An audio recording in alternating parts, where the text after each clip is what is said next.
Well, I'm glad that I'm able to, preach on this passage because it's an interesting passage.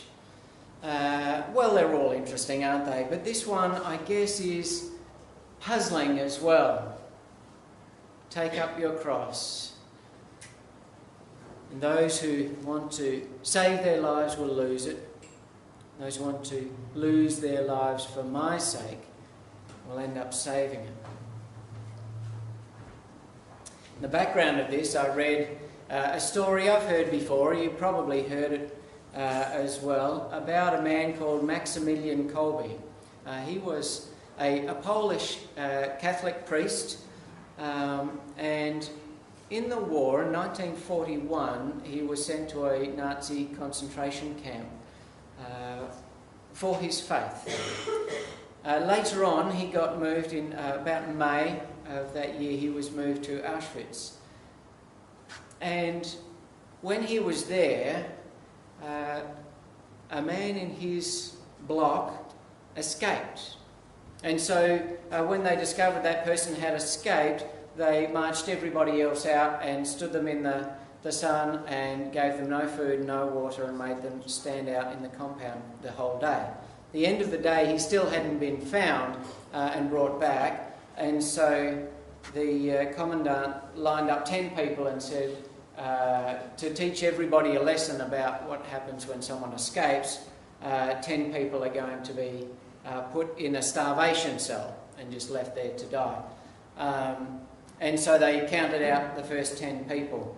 And one of the guys there, who happened to have been a policeman, begged for mercy and said, I have a wife and children, and they'll surely not survive if I die here in this place. And his pleas for mercy fell on deaf ears in terms of the commandant, but Maximilian Kolbe stood forward. And the commandant said, well, what does this Polish pig want? And he said, I want to take this man's place because I'm a priest, I don't have any family, and this man has a wife and children. So the commandant was surprised and said, all right, that's fine by me, and so marched them all off to the starvation cell. Now, each day the guards would come and collect the dead prisoners from the cell and drag their bodies out. And each day they would come, normally they'd hear crying and carrying on. When they got there, they would hear songs of praise. Maximilian was leading his congregation. After the end of 2 weeks, they needed that cell for new prisoners. There was 4 people left. Maximilian was one of them. They were all given a lethal injection.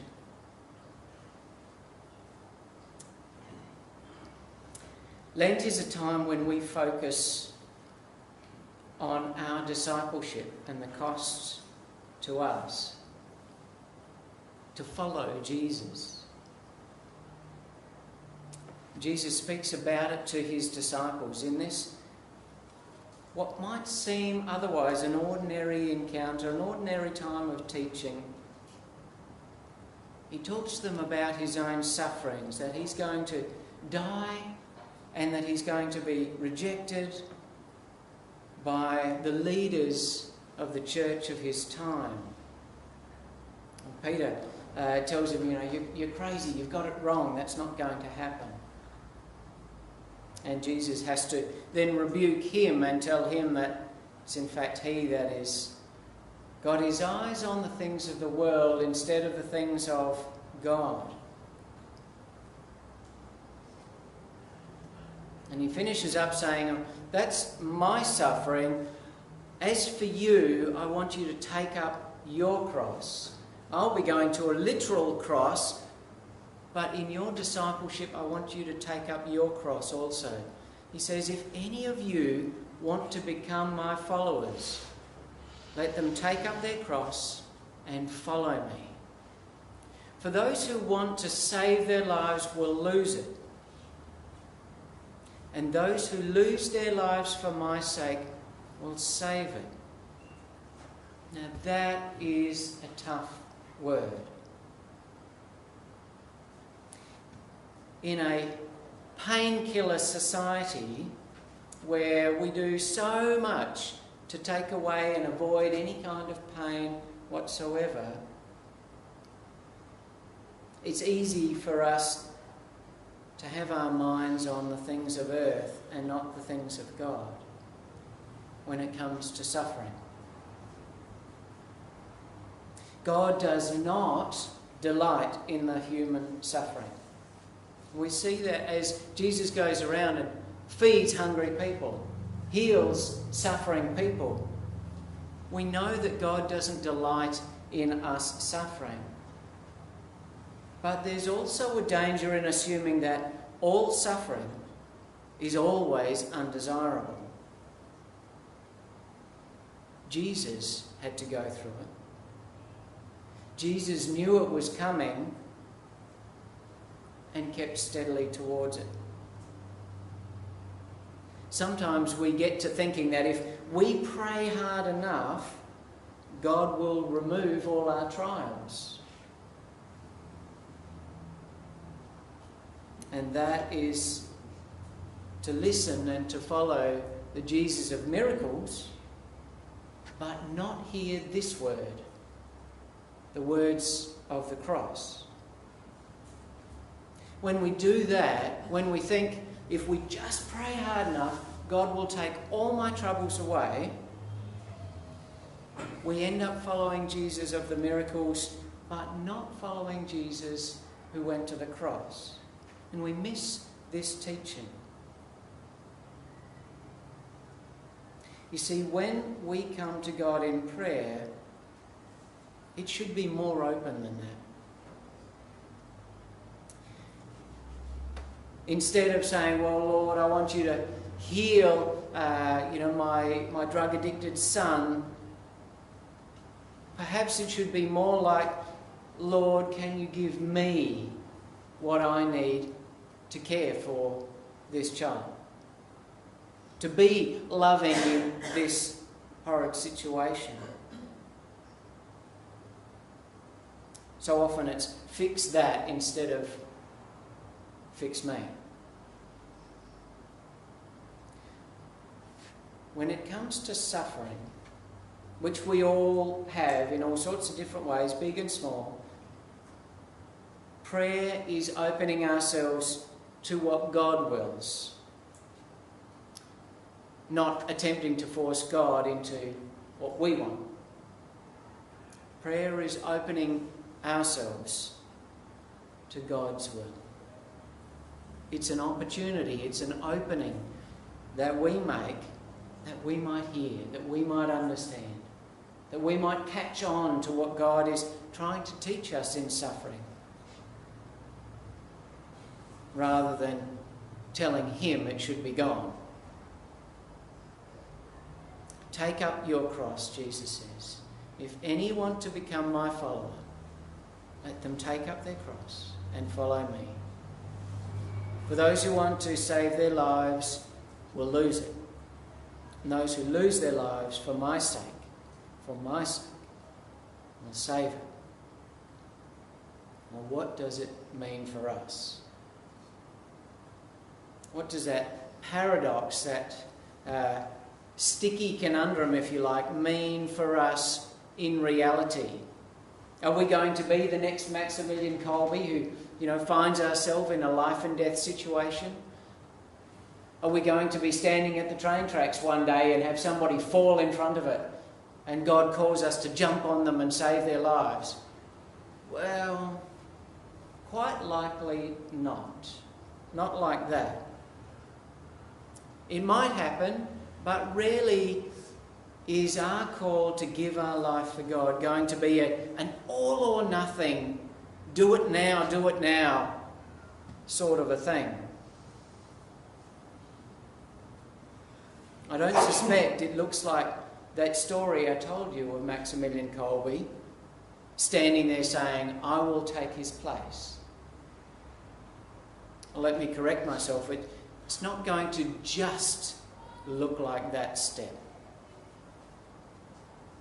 because I think it's a lot of little decisions every day, every week.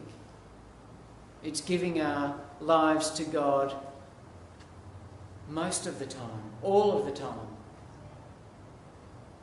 rather than all or nothing on one particular occasion. Does that make sense? I don't think Maximilian Kolbe ended up in that place, being able to take that step and give his life for somebody else, and had never given himself before that day.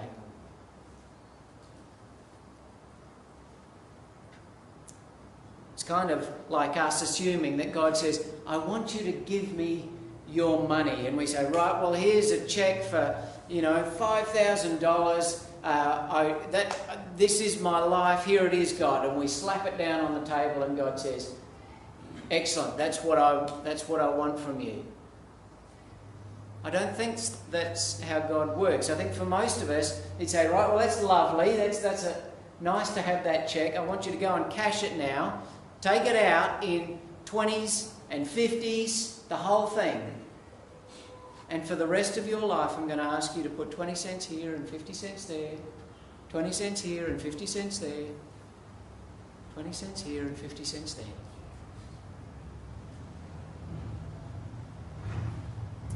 God calls us to give our life.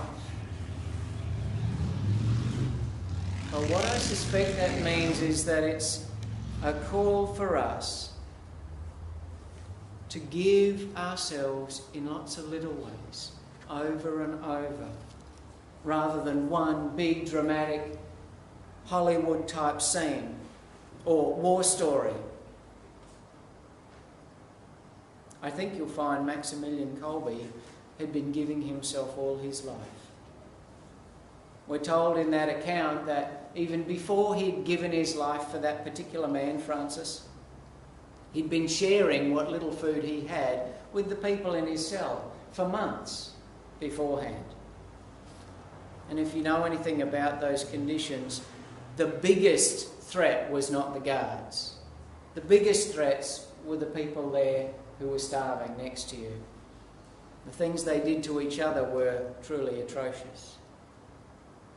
Someone in that scenario who's able to share the very little they have isn't trying to save their lives, but give it away to bless other people. I suspect a man like that probably didn't think what he was doing and stepping forward and taking someone else's place probably didn't seem that big. It was maybe a slightly bit bigger than what he'd done yesterday or the day before or the day before that. And I think that's what Christ is calling us to. I think that's what he means when he says, take up your cross and follow me. If you want to save your life, you'll end up losing it. But if you lose your life for my sake, you will save it. It's not some great big cheque being slapped down. It's 20s and 50s. I think it's saying no to sport on Sundays because I'd rather be at church.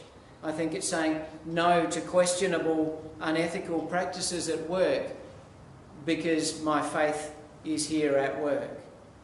I think it's saying yes to human rights when we see them because they're important for all people. I think it's saying yes to refugees because, like Christ, we have all been refugees and in need. It's 20s and 50s. Giving your life in small doses. It's not such a big and glorious event. It's those small acts of love, one small time after another. Let's